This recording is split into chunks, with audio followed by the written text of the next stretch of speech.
Hello, welcome to Biz 113, Introduction to Business. Today we're going to be talking about entrepreneurship. So what do these people have in common?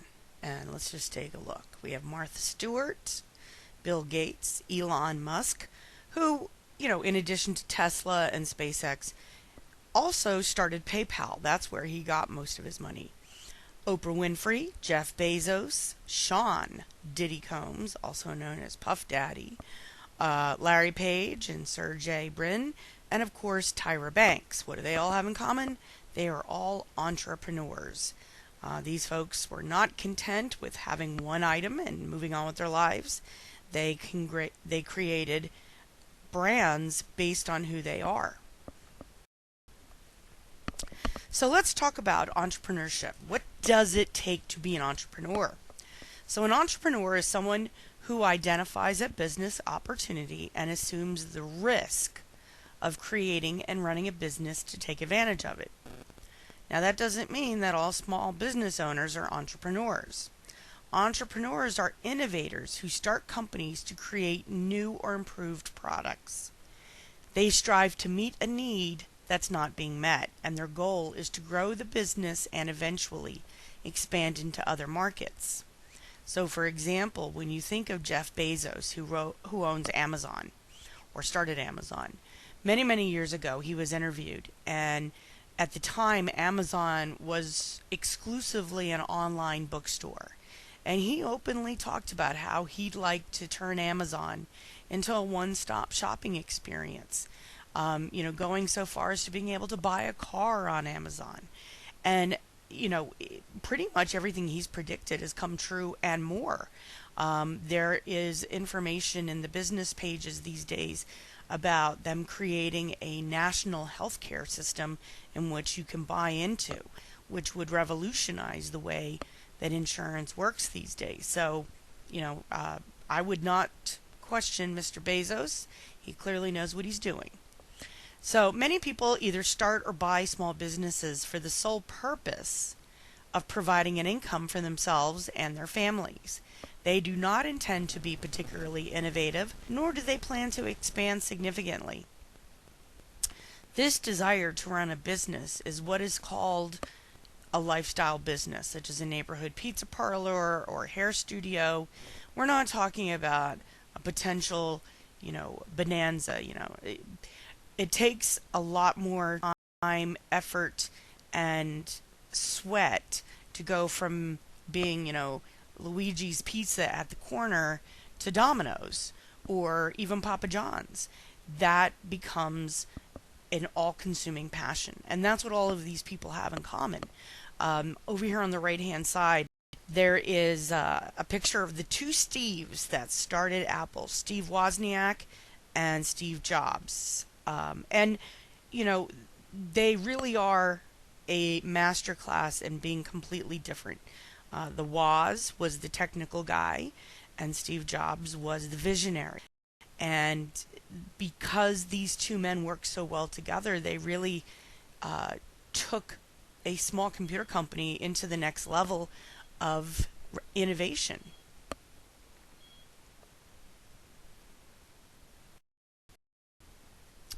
So why does someone become an entrepreneur? A lot of these questions can be answered through affiliating with the Small Business Administration, which is a government agency that provides assistance to small businesses. The SBA does surveys, and it has been demonstrated that people choose to engage in entrepreneurship for the following reasons: to be your own boss, to accommodate a desired lifestyle, to achieve financial independence, to enjoy creative freedom, and to use your skills and knowledge. Russell Simmons is a perfect example of someone who was able to get the capital to start a business that just exploded. So entrepreneurship is an opportunity to go from, that 9 to 5 grind to, more of a 9 a.m. to midnight kind of grind. But there's a large chance that you could benefit significantly. So let's just consider for a moment that you are interested in becoming an entrepreneur. The Small Business Administration recommends that you ask yourself these questions to determine if you are a suitable candidate for entrepreneurship. Are you a self-starter? You're going to have to do most of the work, you're going to have to develop most of the ideas, and you're going to be working with your own time, which means you're going to have to manage it much better.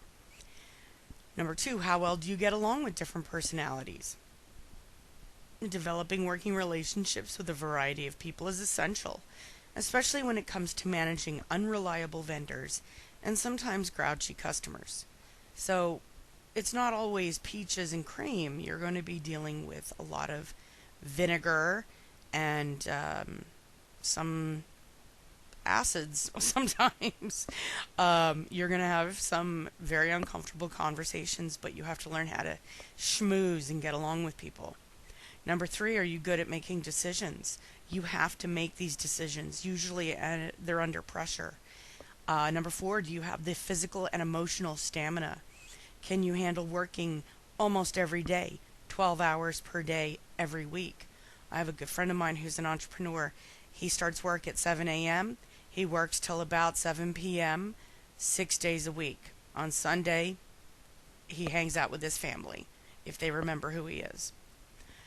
He's got a lot of money, but he doesn't have a lot of life. How well do you plan and organized? Because if you can't stay organized, you're not going to be successful. You'll be overwhelmed. Poor planning is the reason most businesses fail. Is your drive strong enough? You'll need to be highly motivated to withstand bad periods in your business, and simply being responsible for your business's success can cause you to burn out. There's this old saying that unless you have to make payroll for a group of people, you don't understand stress. And a lot of times, business people will be so caught up in the day-to-day financial issues that their health begins to suffer. So you have to really be committed to this. And how will your business affect your family? Family members need to know what to expect before you begin a business venture, such as financial difficulties and a more modest standard of living. In some families, one partner will start an entrepreneurship business, the other partner will keep their 9-to-5 job, and they will try and make it work, but you have to be a team. If you're not a team, if you don't have that kind of relationship, it's going to be a struggle.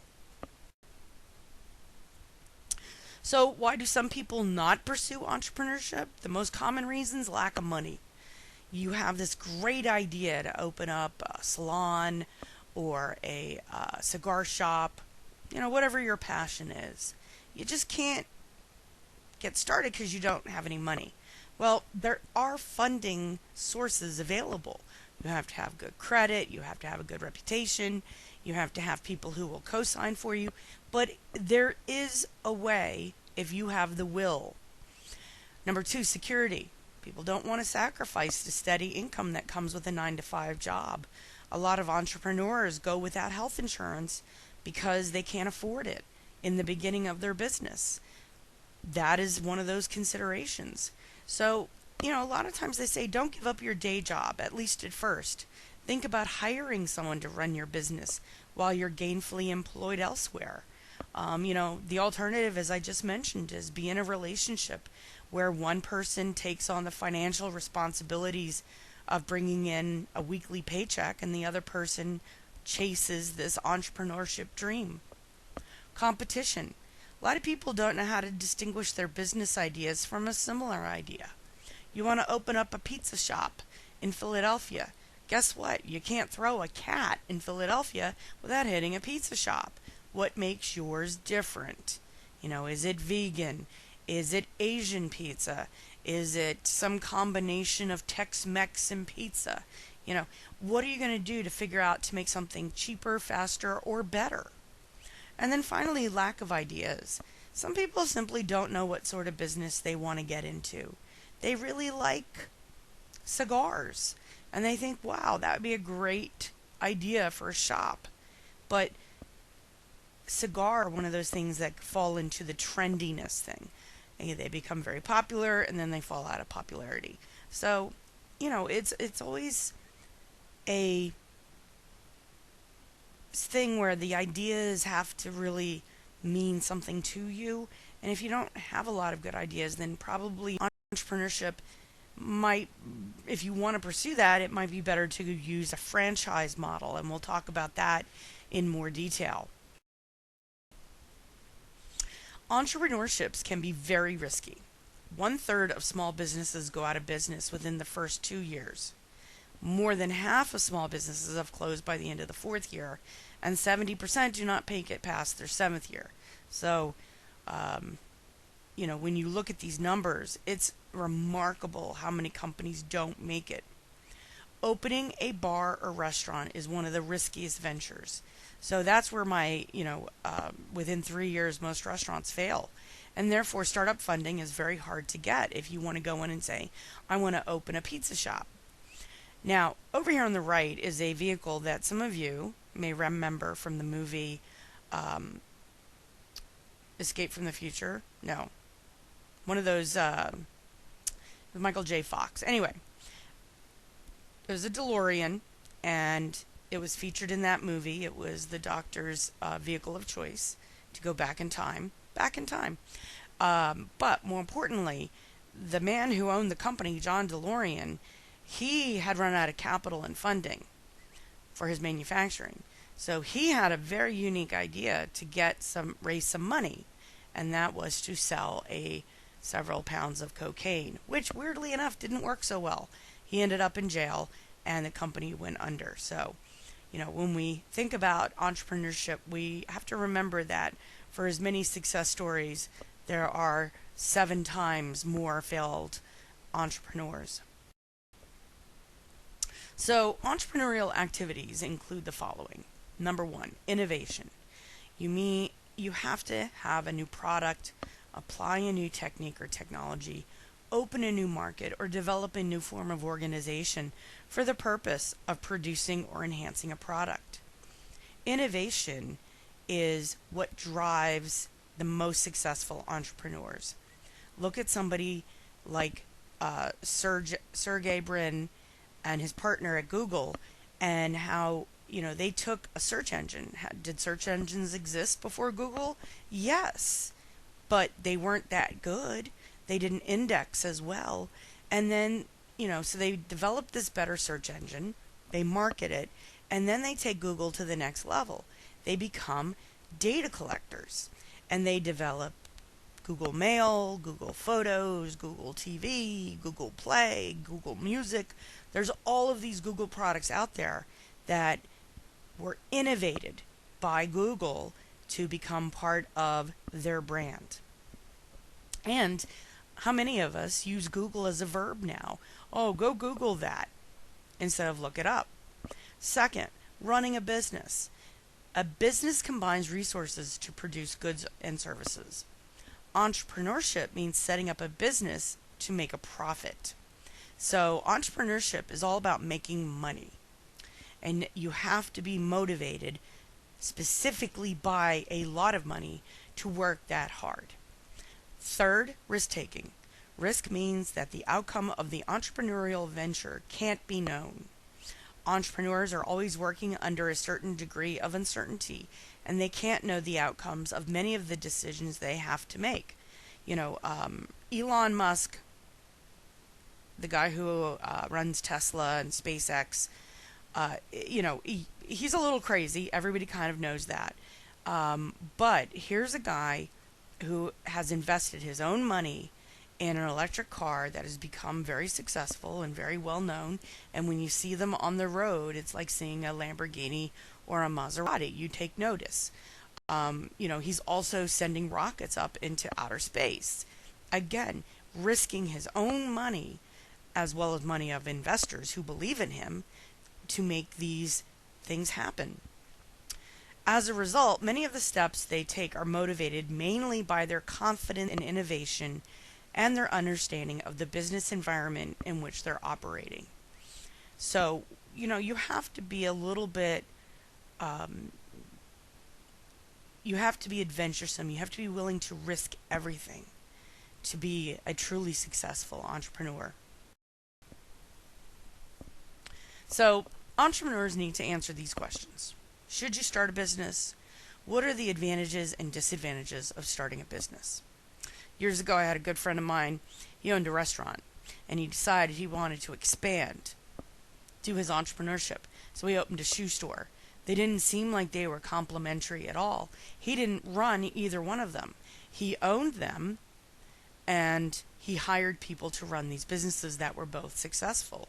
It cut into his profits, but it also freed up his time, which was the most important thing, so then he could open an ice cream store. Again, doesn't seem to fit into the model, but his entrepreneur styleship was based on the idea of buying businesses with low overhead and didn't need a lot of staff. So there you go. How do you come up with a business idea? Should you build a business from scratch, buy an existing business, or invest in a franchise? And we're going to talk about that in a lot more detail. How do I go about planning a business? What steps are involved in developing a business plan?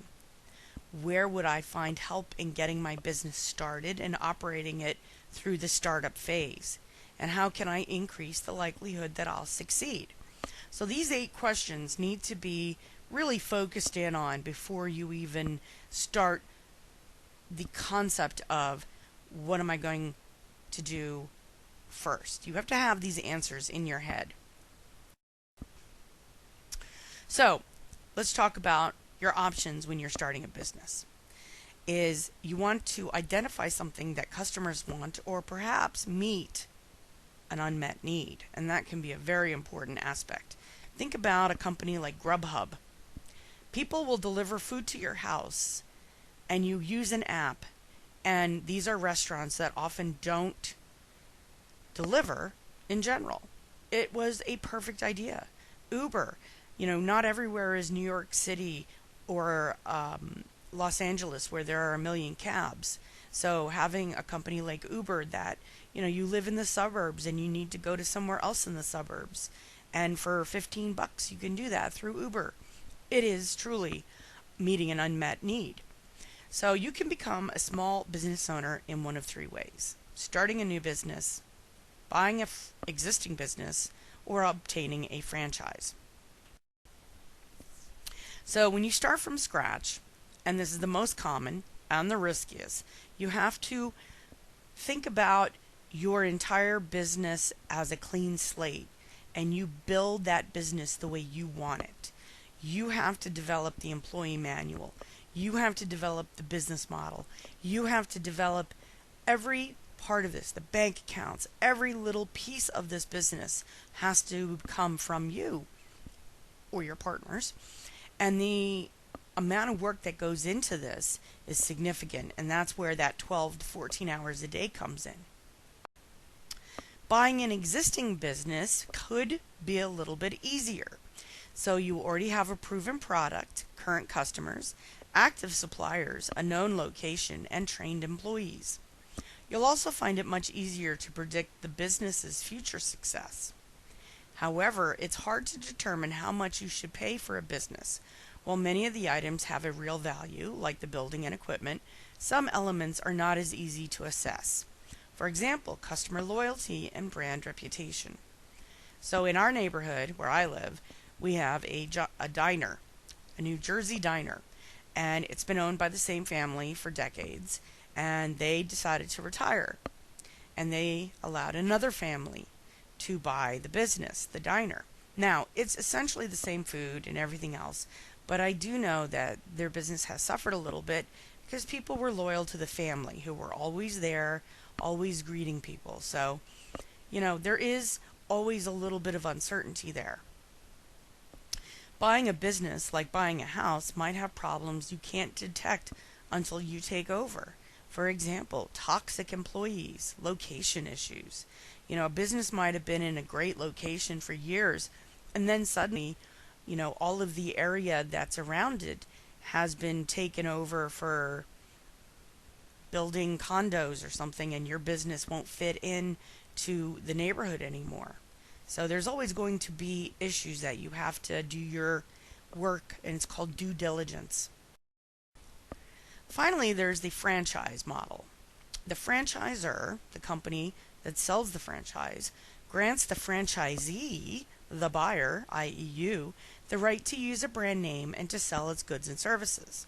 Some of the more famous franchises: Starbucks, McDonald's, 7-Eleven, Jiffy Lube, and then I have some pictures there. You've got Pizza Hut, GNC, Subway, Supercuts, H&R Block.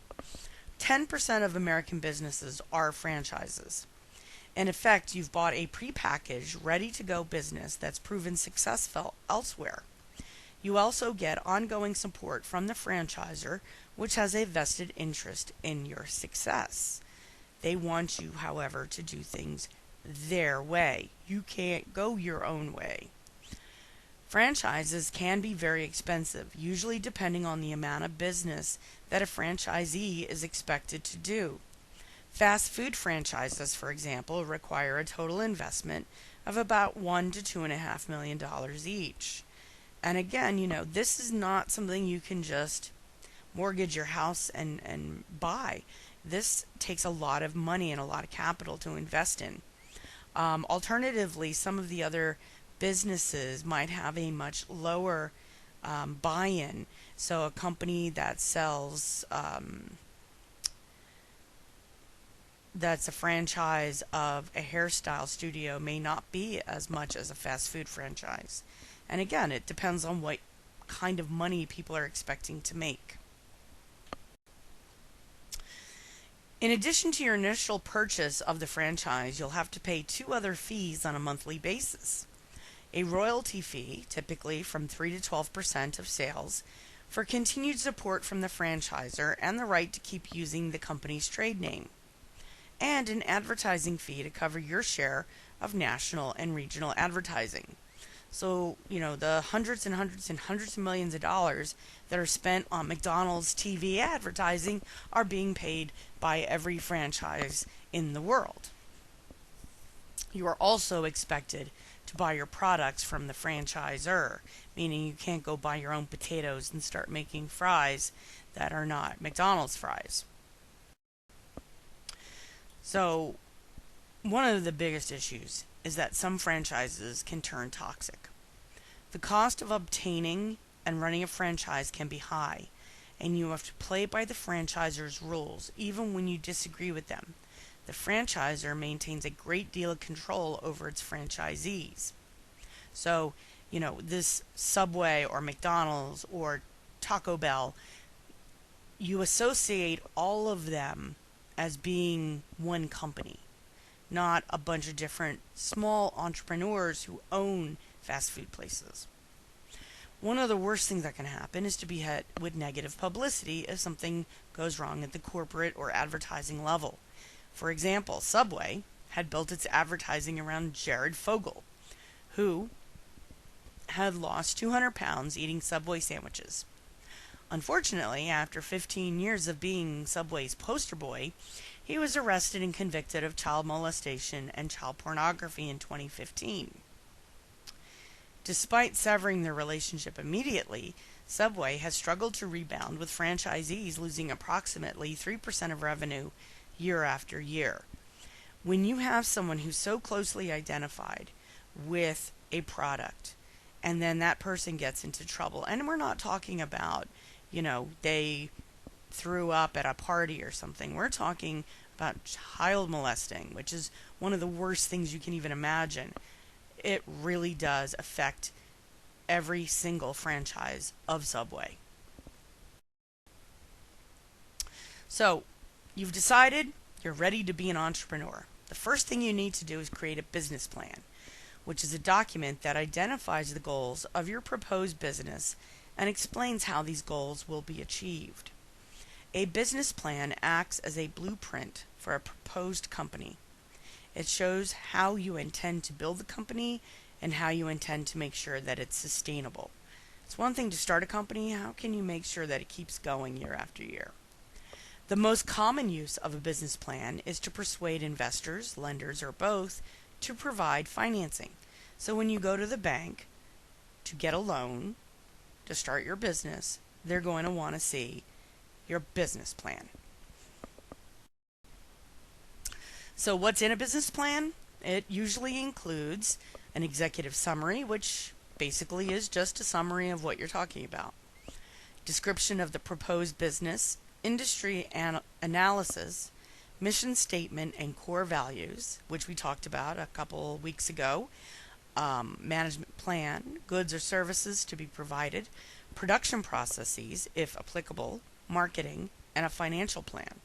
So all of these things put together in a binder, for example, handed over to the bank or to a capital investment group, and they review and they want to see the validity of your information.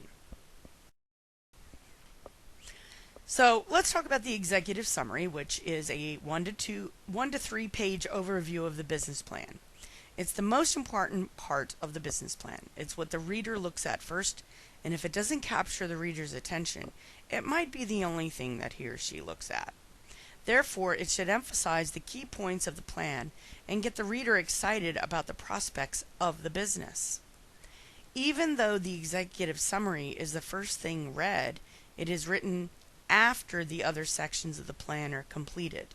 It's like when you go to a movie and you come home and you summarize it to your mom or your friend, and you're just giving them a brief encapsulation of what the high points are in this movie, and that's what this executive summary does too.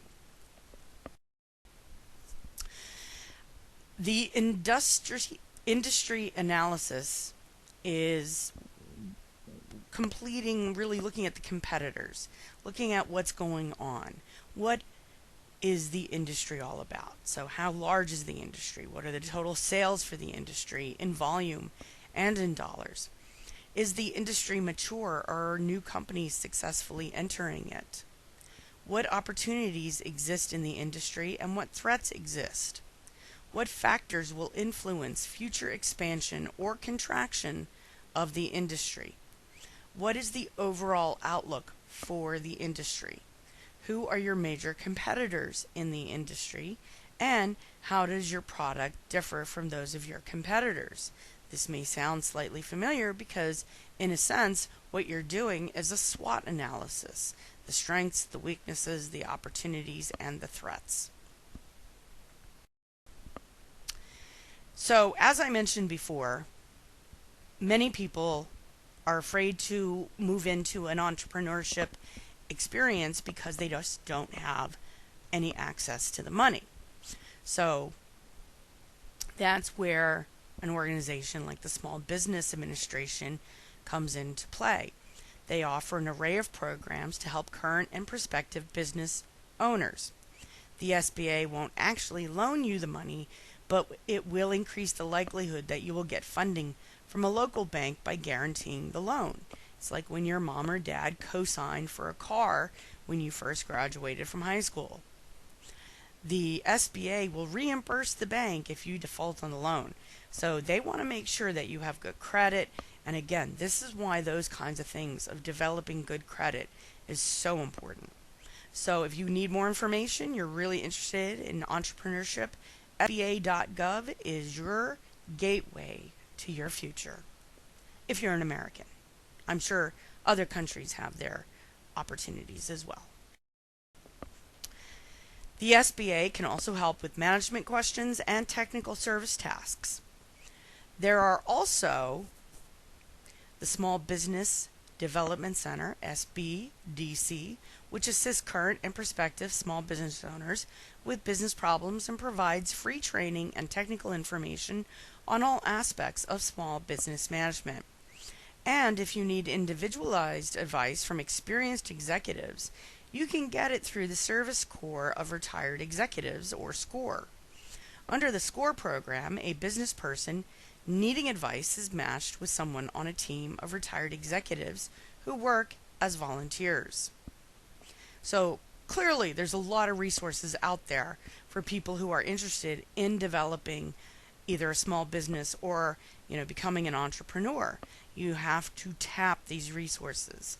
Now, the next resource is probably the most important when you're developing a new business, other than the financing, and that is legal advice. So when you start a business, having an experienced attorney assist you with the legal issues is strongly suggested. Some issues that they can assist you with: the business name. You will need to register the business's name, and this is known as a fictitious name. Now, even before any of this, you back up. Is this going to be a sole proprietorship? Is this going to be a partnership? Is this going to be a limited liability partnership, a limited liability company? All of those things also have to be developed. Business licenses. Depending upon the type of business you will run, various licenses are necessary to conduct business. Tax registration. You will need to register with the federal government to get your EIN, which is your employer identification number. And if that sounds vaguely familiar and you do your own taxes, it's because you have to put it usually somewhere on your tax information when you submit it every April. Non-disclosure agreements. Some businesses will need to use these agreements to protect their technology, recipes, or other proprietary business assets. Let's say that you have created a massage lotion that begins by smelling like pineapple and ends by smelling like roses, and it's your own invention. Well, you have to make sure that whoever is working for you who's putting this lotion together signs an NDA, a non-disclosure agreement. Zoning. Can you run a commercial enterprise out of your home? Certain areas have certain specific restrictions about the types of businesses that can be operated. For example, you don't see a strip club operating in the middle of a suburban neighborhood usually. I know it occasionally happens, but that's a zoning issue.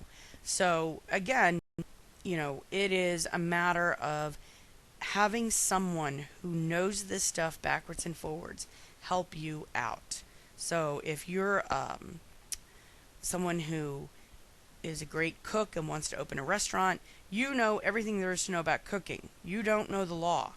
Your attorney may not be able to cook anything, but they know the law, theoretically. Get a good attorney. That's why we have to do our research, always. So that's it for today. If you have any questions, please feel free to email or text me. If you do not attend the college, please feel free to leave me a comment, and I will respond as soon as I can. Have a great day, and thanks for listening.